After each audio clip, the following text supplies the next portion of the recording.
Selamat pagi semuanya, selamat datang di perkuliahan pertama kita, Pengantar Statistika. Saya harap kalian semua antusias ya, karena hari ini kita akan sama-sama memulai sebuah perjalanan seru untuk memahami bahasa universal dari data. Mungkin ya, banyak dari kalian yang mikir, aduh statistika pasti isinya cuma angka sama rumus yang bikin pusing. Tapi coba deh, lupakan dulu bayangan itu.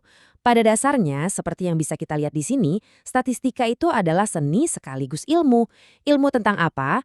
Tentang mengubah lautan data yang kelihatannya acak dan membingungkan menjadi sebuah keputusan yang cerdas dan bisa dipertanggungjawabkan. Ini tuh alat yang luar biasa kuat yang dipakai di semua bidang yang bisa kalian bayangkan. Oke, untuk pertemuan pertama ini, kita akan fokus ke beberapa konsep dasar yang jadi fondasi dari semuanya. Anggap aja ini peta perjalanan kita hari ini. Kita mulai dari definisi statistika itu sendiri, lalu kita kenalan sama bahan bakunya, yaitu data. Setelah itu, kita bahas konsep super penting, populasi versus sampel. Kemudian, kita intip dua cabang utama ilmunya, dan terakhir, kita tutup dengan ringkasan praktis. Baik, kita langsung masuk ke bagian pertama, statistika sebagai alat pengambil keputusan.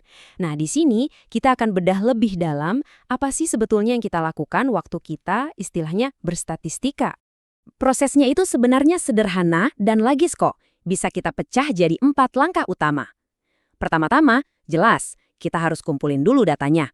Setelah data terkumpul, biasanya kan bentuknya masih mentah, masih berantakan tuh.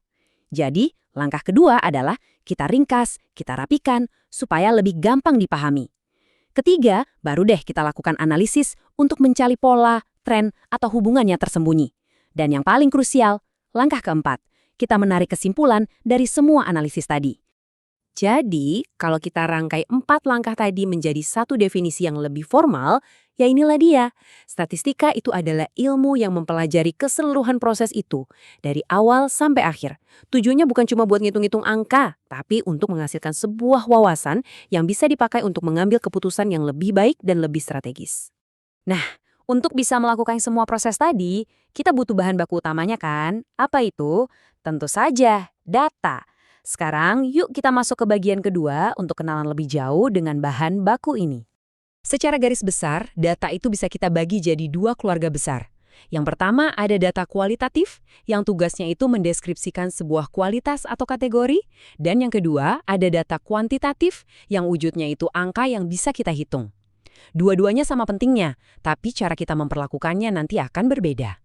Yuk, kita bedah dulu yang pertama, data kualitatif. Data ini menjawab pertanyaan seperti apa? Contohnya gampang, kayak jawaban survei ya atau tidak, atau kategori golongan darah kalian. Nah, hati-hati, ini yang seringkali mengecoh, stadium kanker. Walaupun kita lihat ada angka 1, 2, 3, 4, ini tetap masuknya data kualitatif. Kenapa? Karena angka di sini fungsinya cuma sebagai label atau tingkatan. Angka ini punya urutan, tapi bukan nilai yang bisa kita jumlahkan atau rata-ratakan. Betul kan? Anda kan nggak bisa mencari rata-rata stadium kanker. Nah, kebalikannya adalah data kuantitatif. Ini baru data yang benar-benar berupa angka yang bisa kita olah secara matematis. Misalnya kita cari rata-ratanya. Contohnya, berapa pendapatan bulanan seseorang, berapa nilai indeks harga saham hari ini, atau berapa total penjualan sebuah produk. Angka-angka ini punya makna numerik yang sesungguhnya. Oke, kita udah paham soal data. Sekarang kita akan bahas salah satu konsep paling fundamental, paling krusial dalam dunia statistika, yaitu perbedaan antara populasi dan sampel. Memahami konsep ini adalah kunci untuk mengerti sisa dari mata kuliah ini dan statistika secara umum. Coba deh, kalian renungkan pertanyaan ini. Gimana ceritanya lembaga survei bisa memprediksi hasil pemilu yang diikuti jutaan orang, tapi mereka cuma nanya ke beberapa ribu orang aja? Atau, gimana sebuah perusahaan bisa tahu tingkat kepuasan jutaan pelanggannya hanya dengan ngumpulin beberapa ratus ulasan? Nah, disinilah keajaiban statistika bekerja. Jawabannya ada di sini. Di sebelah kiri, kita punya populasi. Ini adalah keseluruhan grup yang ingin kita pelajari. Misal semua mahasiswa di Indonesia. Tentu saja mustahil kan untuk menanyai mereka satu persatu. Makanya, kita mengambil yang namanya sampel, yaitu sebagian kecil dari populasi itu yang kita amati dan kita ukur. Harapannya, sampel ini bisa menjadi miniatur yang akurat dari populasinya. Dan inti dari statistika ada di sini, bagaimana kita memilih sampel itu dengan benar agar benar-benar mewakili keseluruhannya. Oke, Dengan bekal pemahaman tentang data, populasi, dan sampel, kita sekarang siap untuk membuka dua kotak perkakas utama yang wajib dimiliki oleh seorang data scientist atau statistisi.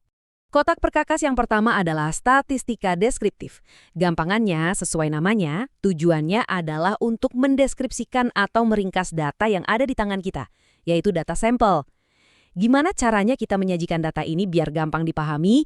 Ya bisa lewat grafik, tabel, atau lewat angka-angka ringkasan seperti rata-rata dan median. Nah, salah satu alat di dalam kotak statistika deskriptif itu adalah memahami skala pengukuran data kita, seperti yang ada di tabel ini. Yuk kita lihat bareng-bareng. Yang paling dasar itu skala nominal. Ini cuma buat bedain kategori, misalnya jenis kelamin atau agama, nggak ada urutan. Naik satu level ada skala ordinal. Di sini udah ada urutan, misalnya ukuran baju, S, M, L, tapi kita nggak tahu persis jarak antara S ke M itu sama nggak dengan M ke L. Lanjut, ada skala interval. Ini udah punya urutan dan jarak antar nilainya itu sama. Contoh klasiknya itu suhu dalam Celsius. Jarak dari 10 ke 20 derajat itu sama dengan dari 20 ke 30. Tapi dia nggak punya nol mutlak. 0 derajat Celsius bukan berarti nggak ada panas sama sekali kan? Nah, yang paling tinggi tingkatannya adalah skala rasio. Dia punya semua sifat sebelumnya plus nilai nol yang absolut. Misalnya berat badan, 0 kilogram, ya berarti benar-benar tidak ada bobot. Memahami ini penting banget, supaya kita nggak salah pilih metode analisis nantinya. Sekarang, kotak perkakas kedua dan ini yang benar-benar powerful. Statistika inferensia. Disinilah kita melakukan lompatan. Kita nggak lagi cuma ngomongin data sampel yang kita punya. Kita pakai data dari sampel yang kecil itu untuk membuat tebakan cerdas atau kesimpulan atau istilah kerennya inferensi tentang populasi yang jauh lebih besar. Dan ini contoh yang taruhannya sangat tinggi. Ketika sebuah perusahaan farmasi mau merilis obat baru, mereka kan nggak mungkin menguji obatnya ke semua orang di dunia. Mereka akan mengambil sampel orang secara acak. Nah, hasil dari sampel kecil itulah yang kemudian dianalisis untuk menarik kesimpulan tentang keamanan dan efektivitas obat tersebut bagi seluruh calon penggunanya. Disinilah statistika inferensia memegang peranan vital untuk membuat keputusan berbasis bukti ilmiah. Oke kelas, kita sudah bahas cukup banyak konsep dasar yang penting hari ini.